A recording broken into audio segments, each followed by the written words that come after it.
Sitting there in his stomach were two razor blades. He has razor blades in his stomach. He's in a dangerous situation. The veteran swallowed shaving razor blades, but when the doctor told him he needed surgery, the veteran flat out refused. He said he wanted the blades to go through his intestines and come out in his stool. That stopped the doctor cold. Once those blades start moving through the bowel, they'll cut it open. So if that's the case, why would he do this to himself? That day, the man burst into the ER clutching his abdomen. He said the pain was unbearable. He told the team he'd been drinking with friends and they made a bet. If he lost, he had to swallow razor blades. He didn't think he'd actually lose until he did. They quickly sent him to CT. But when the doctor tried to remove the military dog tags from his neck, the man refused. The way those are going to be taken off is if it's a toe tag and I'm dead.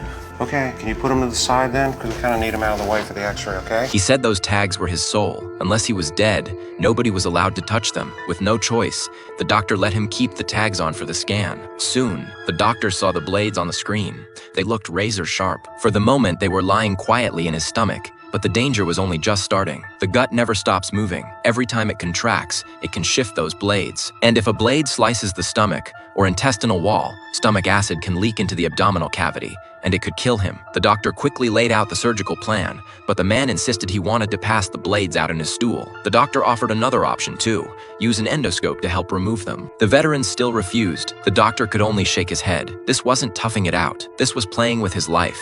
The veteran said he'd had enough surgeries in his life. He didn't want to end up on an operating table again. Then he lifted his hospital gown and showed his abdomen. Old scar after old scar. It was the kind of sight that makes your skin crawl. That was the hardest part for the doctor. There was a better way to treat him. The patient was fully alert, but he still refused the most effective option. He has razor blades in his stomach. He's in a dangerous situation.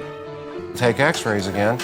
Sure enough, the razor blades were still in the stomach. They have not moved. In the end, the hospital could only admit him for observation. Since he wouldn't do surgery, the team could only try to keep things as safe as possible and let him eat a little. But a full day went by, and a follow-up scan showed the razor blades were still in his stomach. Everyone knew the longer this dragged out, the more dangerous it got. So the doctor gave the veteran an ultimatum, either do an endoscopy or leave the hospital. In the end, the veteran finally gave in. The GI doctor advanced the scope down the esophagus and into the stomach. Everyone waited to see the two blades on the screen, but the camera swept the stomach and it was completely empty, nothing there. So where did the blades go? Everyone broke out in a cold sweat. If the blades weren't in the stomach, that meant they'd already moved into the small intestine.